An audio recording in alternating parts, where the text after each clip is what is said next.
سوال مرا جواب دهید.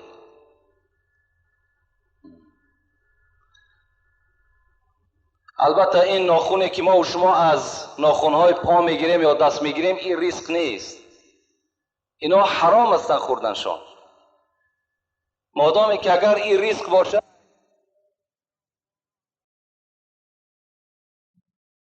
میشود یا نه. من از شما خواهش دارم که این سوال مرا با پررگی جواب دهید. یک برادر بود است، ممکن که کرتش یا ممکن که میکش بی نماز است و لباس بالاگیش با نماز است. آیا نماز همان شخص جایز می شود؟ نه، جایز نمی شود. خدا در قرآن ما و شما را چی می گوید؟ یا ایها المدثر قم فانذر و ربک فکبر و ثیابک فطهر. و ثیابک فطهر. خدا میگه وقتی که تو بالای جای نماز میبرای، ذکر بر من میکنی، لباس ها تا پاکیزه کن، لباس ها تازه باشند، بعد تو ذکر خدا را بکن. اگر در لباس شما در کدامش نباشد، خواه روگیش باشد، خواه تاگیش باشد، بی نماز باشد، نماز شما جایز نمیشد. و فی ثیاب البزلتی، حتی عباره مختصر بین میگه اگر لباس چیرکین باشد، بوی میکردگی باشد، اون نماز میخواندگی ثواب ندارد. از چیرکش، از بوی لباس هم پرهیز کنید. اگر نجاست آلو باشد یا بی نماز باشد، به طریق اولا نماز ما و شما درست نمیشد. السلام علیکم داملای شیرین سخن. علم شما را خدا باز دوچنگ گرداند. اول من به بیماری قند مبتلا هستم، در حق من یک دعای شفا کنید. دویم، بعداً آیا تلبنده را دشنام کردن، از خانه پیش کردن گناه نیست؟ این کار را کسی کرد که دستی رسا و با دولت است. برادرایی که به کسل قند مبتلا هستند، علاوه خصوص در این جمعیت ما، در این محله ما هم و این کسل قند چندین نفرها مبتلا هستند. علاوه خصوص این سوال دهنده هم طلب شفا کردن، خدا همگیشان شفای کامل و شفای عاجل نصیب و روزی بسازد. و این سوالی که کردن، آیا تلبنده را از نزد خانه دشنام داده و از خانه پیش کردن و زمیانی که دستی رسا دارد آیا جایز است یا نه؟ آیا گناه نیست؟ البته گناه است. خدا در سوره والضحی و ما و شما تذکر می دهد و اما السائل فلا تنهر. شما وقتی که تلبنده خانه شما وارد شد، شما بالای تلبنده گپی سخت نگین، یعنی در تلبنده را دشنام نتین، تلبنده را از نزد دروازه پیش نکن، بلکه چیکار کن؟ اگر دست رسا باشد چیزی بر او عطا کن. اگر لباس زیادتی داشته باشی بر او عطا کن تا که لباس بدنش نو کنه. شرط نیست که تو به همین 10 درم و 20 درم جان تعظمو که از بزم دولتی داشتگید تو خلاص کنی. اگر میتونی جوان مردی کن، خدا دولت بر تو داده است، بهر این داده است که دست یک تلبنده را بگیری، دست یک همسایه را بگیری، دست یک طالب علم را بگیری، برای یک برادر یک کتاب بخری. برای همین دولت داده است. دولت برای چی دیگر هست؟ رسول اکرم چی میگوید؟ در حدیث مبارک میگوید هر وقتایی که اگر متنهای عربیش نمیگم، ابو هریره روایت میکند وقتی که انسان سحر از خواب بیدار میشود، 2 ملائکه بالای خانه همان شخص میفراید. یقول احدهما، یک تای همین ملائکه چی میگوید؟ اللهم اعطی منفقا خلفا. خدایا اگر همین بنده تو خیراندیش باشد، همین بنده تو دست درازی کند، همین بنده تو سخی باشد، خدایا اگر 1 سوم همین بنده صرف کند، در عوضش 700 سومش عطا کن. و یقول الاخر، لیکن ملائکه دویمش چی میگفت است؟ اللهم اعطی ممسکا تلفا. پروردگارا اگر همین بنده ای که دولت دارد، همین بنده ای که سهولت دارد، اگر همین بخیل باشد، دست درازی نکند، تلبنده را از نزد در براند، دست درازی به سوی همسایه نکند، خدایا این ممسک است، این بخیل است، مالی را تلف بده. این دعای ملائکه هست در حق آدمی که بخیل است. از این خاطر هیچگاه ما و شما بخیلی را پیشه نکنیم. زر و نعمت اکنون بده کان توست. سعدی میگه در بستانش زر و نعمت اکنون بده کان توست، که فردا بیرون ز فرمان توست، که فردا از دست تو میرودین. تو امروز بالای این مال تو سرداری داری، همین روز بته. با دنیا توانی عقبا خری، بخر جان عزیز ورنه حسرت خوری. بر همین دنیا تو میتونی، بر همین مال و اولاد چیز چارت میتونی که آخرت بخری. تو بخر که فردا پشت دست میگزی، دیگر فایدت نمیکنه. برای همین البته این دولتداری هم غنیمت است، این کم بغلی هم خودش یک حالتی است که تیز گذراست. من به شما یک حکمت خدا را میگم، یادم آمد. انیس المؤمنین گفتگی کتابی هست. در همان انیس المؤمنین چی میگوید؟ میگوید یک روز مثل همین سوالی برادر کرده است. یک زن با همراه شوهر در پیششان میگد مرغ بریان بود، طعام میخوردن. به ناگاه یک فقیر، یک طلبنده در اونها را کوفت، در اونها را تق تق کرد. اجازت داخلش دادن، داخل شد. آمد نگاه کرد که این زن و این شوهر هر دو در پیش مرغ بریان دارند، خورده ایستادند. زن میگد به جانب اون شوهر چی گفت؟ شوهر گفت این آدم طلبنده است، این فقیر است. چی خوب میشود که همین مرغ پیش او بگذاریم، ما که دولت داریم، سولت داریم، فردا باز میخوریم. شوهر چی گفت؟ شوهر که آدم بخیل بود، آدم تنگ دست بود، گفت این طلبنده را از خانه بیرون کنین. طلبنده را از خانه بیرون کردن.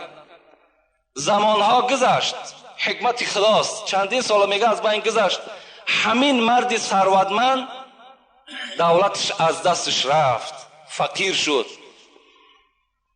گدا شد.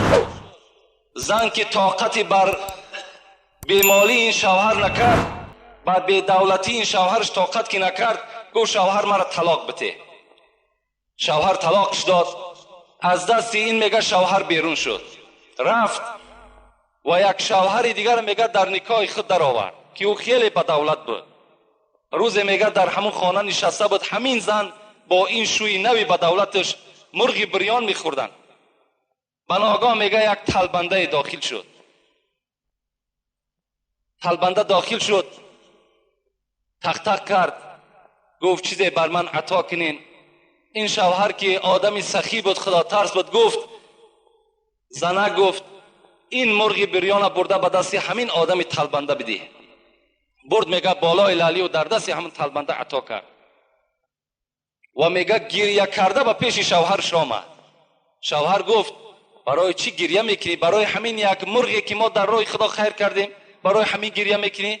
زن گفت نه، گریه من برای این است که همین شوهر من بود، همون شوهری با دولتی که من داشتم امروز همین نزد من با دروازه من طلبیدنی آمد. این شوهری نوی با دولتش چی گفت؟ گفت تعجب نکن تو ای زن، همون مردی که در خانه شما طلبندگی در آمده بود همون من بودم، همون من بودم، خانه شما داخل شدم، بر من مرغ ندادین. حکمت خدا را ببین، حکمت خدا را ببین. با دولت مناس، با مهنت ملال، که این هر دو را زود از زوال. با دولت نازیدن لازم نیست، با فقیری و تنگ دستی نازیدن لازم نیست. برای چی؟ برای فقیری که شما دارین، برای این در هر جا عرض شکایت نکنین. میگد که این هر دو را زود از زوال. اینها زود است که یا دولتدار به دولت می شود یا آدم فقیر به دولت می شود. حضرت سعدی گفتند همین است رسم سرای درشت، گه پشت زین و گه زین به پشت. این دنیا را قاعدش همین است، گه بالای زین سواری، گه زین در پشت ته است. برای همین هیچگاه هر کسی که پیش ما دست دراز میکند خدا شما را دهنده کند، هیچ وقت گیرنده نکند. شما بتین چیزی دارین عطا کنین، انشاءالله خداوند خیر دولت شما را زیاد میکنه. پیغمبر ما و شما به خدا قسم میخورد والذی نفس محمد بیدی، قسم بر آن ذاتی که جان محمد در دست اوست، ما نقص مال عبد بالصدقه، اگر کسی که در راه خدا صدقه میکند با خدا قسم گفتن محمد که مال او کم نمی شود، مال او زیاد می شود. السلام علیکم داملای شیرین سخن. یکی از مخلصان اشدی شما، دو شخص قهری اند، یکی از آنها در مسجد پیش درآید نماز دیگرش درست می شود، خواهش میکنم که پرتر بفهمونید. دو آدم قهری هست، یکی پیش از یکیش داخل مسجد شود، آیا نمازش که از شخص دیگرش که از پس او میدراید نماز او قبول می شود؟ نماز هر دوش فاسد. برای چی؟ رسول اکرم میگه من کان له کین فلیس له دین، کسی که در دین در دلش ذره کینه دارد بر یک برادر مؤمنش، او انسان دین ندارد، ایمان ندارد. شما چرا قهری میکنین؟ برای فرزندت، برای زنت، برای مال دنیا قهری کردی. پیغمبر تو بر تو سفارش میداد که از 3 روز زیاد قهری نکن. اگر از 3 روز زیاد تو با یک برادر مؤمن قهری کردی، کسف که دم میهی مثل که خونی او را تو ریزاندگی هستی. قهری نکنین هیچگاه، زیرا در نماز شما، در روزه شما، در همه عبادت های شما نقص پیدا میشد. این برادر توست، اینم خدا را میپرسته، پیغمبر خدا را امتش است، چگونه تو با او قهری میکنی؟ میلش بی غضب نمیشود، غضب کردین، قهری کردین، تیز با یکدیگر قطعی آشنا شین، باز در پی خدمت یکدیگر شین، نه اینکه سالها با یکدیگر قهری بسین. کسی قهری است چی است؟ حتی شب قدر بین، یک روزه شب قدر عبادتش 84 ساله ثواب دارد. همین شب قدر در محروم است آن شخصی که قهری هستند از ثواب همین شب قدر. همان آدمایی که قهری هستند محروم هستند از ثواب این، با نصیب نمی شوند.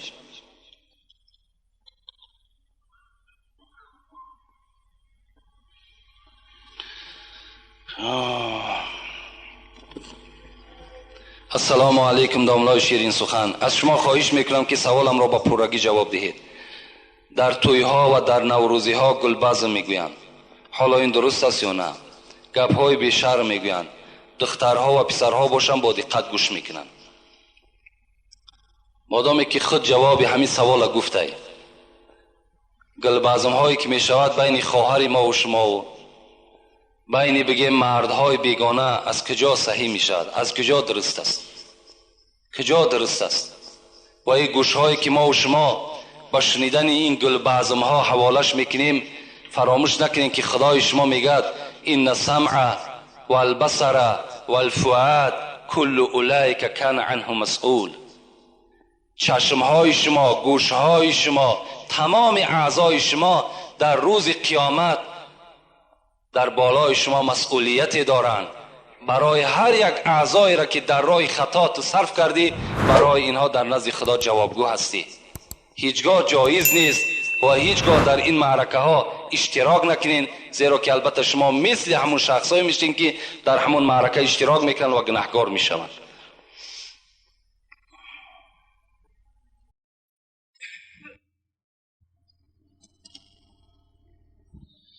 داملای شیرین سخن، السلام علیکم. خدا شما را صحت سلامت نگه دارد. شما فخر کلاب ما هستید. ما نیز بنده عاجز و دوستدار شریعت اسلام هستیم. دو سوال دارم.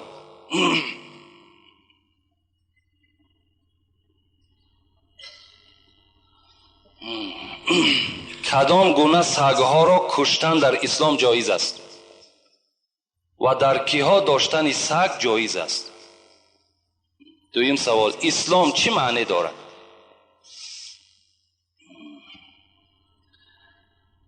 چگونه سگها را کشتن در اسلام جایز است و برای کدام انسانها سگ در خانه نگه داشتن جایز است؟ پیغمبر ما و شما حدیث های مبارک نویساندم، میگوید لا تدخل الملائکه بیتا فیه کلب و سوره. این ابو هریره ابی طلحه روایت میکند. حضرت میگه پیغمبر خدا گفت که ملائکه های رحمت در خانه که سگ هست و در خانه که صورت هست داخل نمی شوند. شما ای مردم مسلمان از خاندانتان صورتهای بی‌معنی را دور کنین. خاندان همه ما و شما به صورتها تبدیل یافته است، خانه جین و شیطان شده است. صورتها را از خانه هاتان دور کنین، صورت پرست هم نشین. و سگه ها هم در خانه بدنش چی هست؟ سبب این است که ملائکه های رحمت در خانه ما و شما داخل نمی شود. برای کیها جایز است؟ رسول اکرم میگه شخصی که اگر رمه داشته باشد، شخصی که اگر زمین داشته باشد، برای پاسبانی زمین، برای پاسبانی رمه و اگر حولی کلان در خانه داشته باشد، برای او انسان هم سگ داشتن گناه نیست. یعنی حولی هایی که ما و شما داریم در اینها سگ نگاه داشتن جایز است، مگر سگ در داخل خانه راه دادن در کار نیست. خانه ای که ما و شما میشینیم در او طعام میخوریم، در اونجا جای مثال خواب ما و شماست، در همون داخل خانه جایگیر کردن سگ جایز نیست، در حولی باکی ندارد. خب اسلام چی معنا دارد؟ اسلام معناش همین است که در همه امرهای قرآن و سنتهای پیغمبر تسلیم شدن، این اسلام است. اسلام معناش این است که به هیچ کس ضرر نرسان و از هیچ کس ضرر نبین. این اسلام ما و شما چنان دینی هست که در داخلش همه رحم و انصاف جایگیر است. این بهترین دین در روی دنیاست و بهترین دین از جهت آنی است که ما و شما در آخرت از حساب همین دین اسلام در نزد خدا چکار میکنیم؟ نجات میابیم. زیرا خدا خود میگه این الدین عند الله الاسلام، به درستی این که دین در نزد من اسلام است. همین اسلام ببین که امروز اگر چنده که دشمنان اسلام دین ما را به دین تروریستی و دیگر حواله میکنن، آن کسانی که این سخن نسبت دین ما میگن خود اونها تروریست هستند. چی جای تروریستی دارد دین اسلام؟ در وقتی که امین بایزید بسطامی را ما به شما یک قصه شا بگم. از بسطام حضرت در میانش یک تخم را بست میگد برای در راه خوردن. اسلام آداب شبین، رحم شبین. آمد به شهر حمدان رسید، بین چند صد کیلومتر طی کرد. وقتی که در یک حمدان نشست، خواست که همون تخمی که همراه خداوردگی بود برای استعمال استفاده کند، نگاه کرد که پر مورچه هست. حضرت میگه هم تا پیچون، گفت این مورچه های همون شهر باستان هستند. شهر بستام، همین مورچه ها از شهر بستام آمدگی هستند. این من اگر در شهر حمدان حاضر اگر اینها را من کشاده کنم، اینها همه سرگردان میشوند، اینها را باید شهر خودشان بردن در کار. حضرت پس گشتن بستام آمدن، همون مورچه ها را در شهر خودشان کشادن. ببین این رحم بی انصاف بی اسلام ببین چگونه دین است. دین ما و شما دین نصیحت است، دیگر هیچ چیز ندارد. سلام علیکم داملای عزیز. سنی مذهب از شیعه مذهب چی فرق دارد؟ سنی مذهب نیو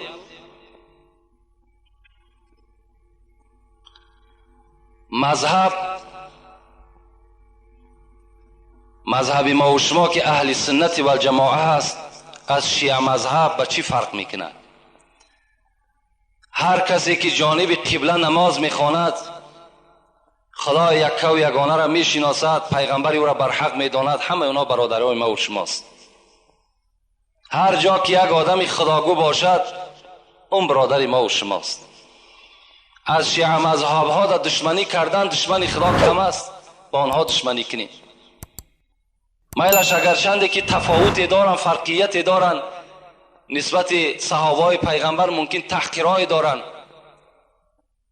لیکن برای ما و شما جدا کردن امروز اهل سنت از شیعه هیچ لازم هم نیست و در داخل این موضوع ما و شما هم کارم نکنیم. همین قدر بدانیم که اونا هم برادر ما و شماست، اونا هم غمخوار اسلام هستند، اونا هم چیکار میکنن؟ در راه اسلام خدمت کرده ایستادن. اکثر امروز تجارت ما و شما از حساب همون مردم شیعه مذهب است. السلام علیکم داملای محترم، با این سوال ها جواب گردانید. بالای سر مرد در وقت جان کندن زنی که یاسین را تواند خواندن مرد نباشد می توان تلقین کند؟ می تواند البته. یعنی مردی که در حالت نزع جان است هیچ کسی نیست که یاسین بالای او بخواند. پیغمبر خدا را حدیث مبارکش است که شما در حالتی که نزع جان می شود یکی از برادر شما یاسین بخوانید. اگر نباشد مردی میتونیم که زنی که اگر یاسین میتواند بیاید تلقین همون مرده کند، با که ندارد، هیچ جای گناهش نیست. دویم سوال، زن میتواند مرغ را یا حیوان کلانی را ذبح کند؟ به طریق اولا میتواند. برای زن کشتن مال گناه نیست. همه زنها میتونند کدام نمود حیوانی نباشد ذبح کنند. فقط برای ذبح چی لازم است؟ کاردی تیز باشد و بسم الله الله اکبر. بس از خواه مرد از خواه زن است میتواند کدام حیوانی نباشد البته ذبح کند. زن شد گناهکار میشود. سلام علیکم داملا، خواهش التماس دارم درباره جادوگرها گپ زنید تا مردم ملا را از جادوگر فرق کنند که این جادوگرها دین اسلام را سیاه کرده خودشان را ملا مینامند. آنها یگان آدم را به اسلام به نماز دعوت نمیکنند. خیلی مادام همتا باشد دیگر چی جای شهر دادن شد؟ وقتی که به ما و شما را به نماز دعوت نکنند، ما و شما را به مثال اسلام دعوت نکنند و خودشان هم ملا بگیرند، در صورتی که فالبین جادوگر باشند، نه ملا هم نیست جادوگر هم نیست. فقط شما یک کلمه را فراموش نکنید. وقتی که در یگان جای یگان کسی را جادوگری میکند بگین جادوگری کرد، ملاگی کرد. نه، این ملاگی از جادوگری فرق دارد. این جادوگر هم در دنیا و هم در آخرت روش سیاه است. اون نه ملا است نه جادو از دستش می آید.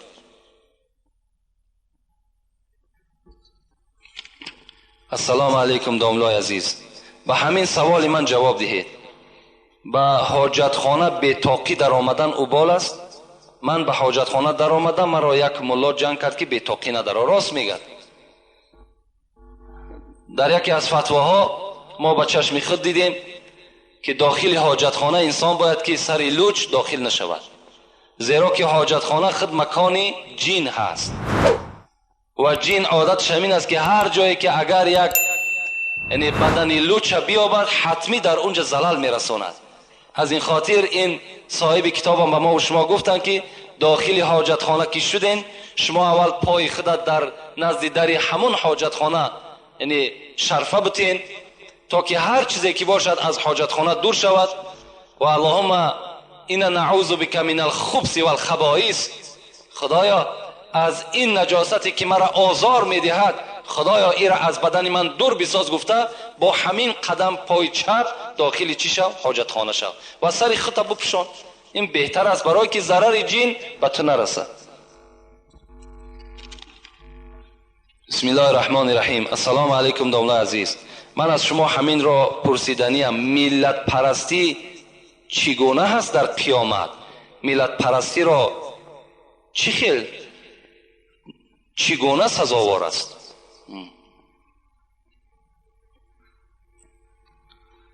ملت پرستی در اسلام ما و شما نیست. این خدای ما و شما همه وقت ندا میکند یا ایها الناس، ای مردم گفته خداوند به طرف ما و شما مراجعت میکند. ملت در اسلام هیچ اهمیتی ندارد. خواه تاجیک است، خواه عرب است، خواه روس است، خواه امریکایی است، کسی نباشد اگر ایمانی بر خدا و ایمانی به قرآن داشته باشد او برادر ما و شماست. ملت در اسلام هیچ اهمیت ندارد. من ندانم، لاهوری میگوید من ندانم مرز و بومش از کجاست. رسول اکرم میگه من ندانم مرز و بومش از کجاست، این قدر دانم که با ما آشناست. من از کجا میدانم که رسول اکرم کجاگی است؟ برای من چی لازم؟ همین قدر میدانم که او آشنای ماست، او شفاعت کننده ماست. برای ما خواه ملت عرب است، خواه ملت تاجیک است، اگر دین نداشته باشد او برادر ما نیست.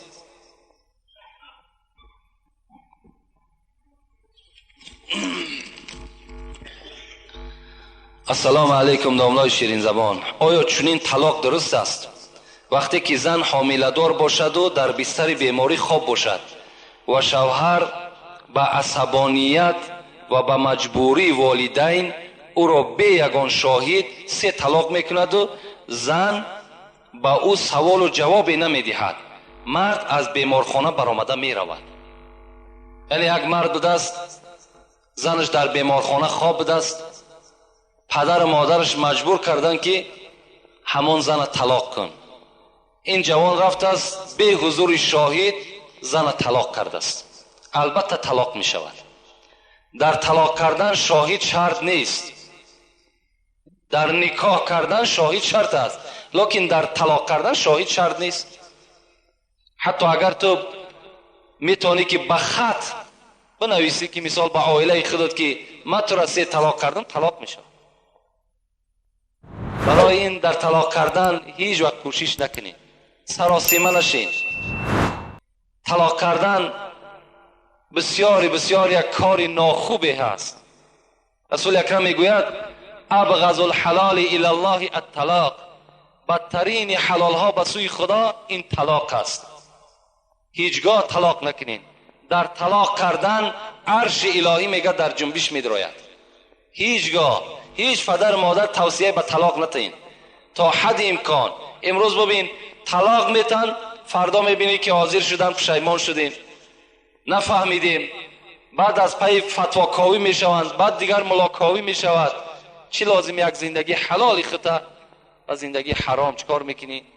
البته آلوده میکنی. هیچ وقت به طلاق کردن شما سراسیمه نشین. یک سوال دیگر جواب میگیم به همین. السلام علیکم داملا. مرد به طلاق زن قسم خورد، گفت من به زنم خانه‌داری نکنم. به 3 طلاق زن قسم خورد. زن حیض دید. اگر به قسم میخوری که زنم 3 طلاق فلان کار نکردم، در اصل کرده باشید، زن طلاق شده است. فرق ندارد. شما به زن طلاق قسم که خوردین، زنتون طلاق میشود. او چی لازم؟ قسم دیگر نیست، فقط باید همین زن طلاق ما و شما قسم بخوریم. فرق ندارد. او حیض میبیند، او زن حامله دار است، او زن بچه میزاید، یا 2 بچه میکند یا 3 بچه میکند، چند تایی بکند، طلاق است. لفظ طلاق گفتی زن طلاق میشود. دیگری بچه کردن او، حامله دار بدن او، حیض دیدن او، اینا هیچ به لفظ صریحی که از زبان ما و شما میبراید هیچ دیگر تاثیر ندارد. باز تاکید میکنم که دور باشین، طلاق نکنین. تا حد امکان غضب کنین. اگر یکی مبادا یگان کار یگان مهماتی برآمد، میلش یگان غضب و یگان کار مثال یگان آداب است، ادب دادن است، یا یگان کار دیگر را پیشه کنین، لیکن طلاق نتین تا حد امکان. خدا عاقبت همه ما و شما را بخیر بسازد. از ثواب و ثمره این امر معروف و نهی از منکر خدایا نامه اعمال ما و شما را پر از ثواب بسازد. مرادها و مطلوبهایی که در دل دارین خدای با فضل کرم خودش برآورده خیر بسازد. این برادری که در اینجا خیر کرده با امید آنی که در حق مادرشان دعا کنیم خدا مادرش رحمت مغفرت گورش پر نور بسازد و فرزنداش خدا عمر دراز با برکاتی با توفیق نصیب روزی بسازد. ربنا افتح بیننا و بین قومنا بالحق و انت خیر الفاتحین برحمتک یا ارحم الراحمین. خیر احسان هایی که در اینجا شده است اینها را خدای مهربان به درگاهت مقبول بسازی و ماه مولود پیغمبر خداست. این بندگان خیر احسان کردگی را خدایا به شفاعت پیغمبرت موفق بسازی. ربنا افتح بیننا و بین قومنا بالحق و انت خیر الفاتحین برحمتک یا ارحم الراحمین. سوال هایی که باقی مانده است انشاءالله میبینیم جمعه آینده کنی و شاید به جمعه های آیندهش باز یک سوال جواب دیگر انشاءالله تشکیل میکنیم.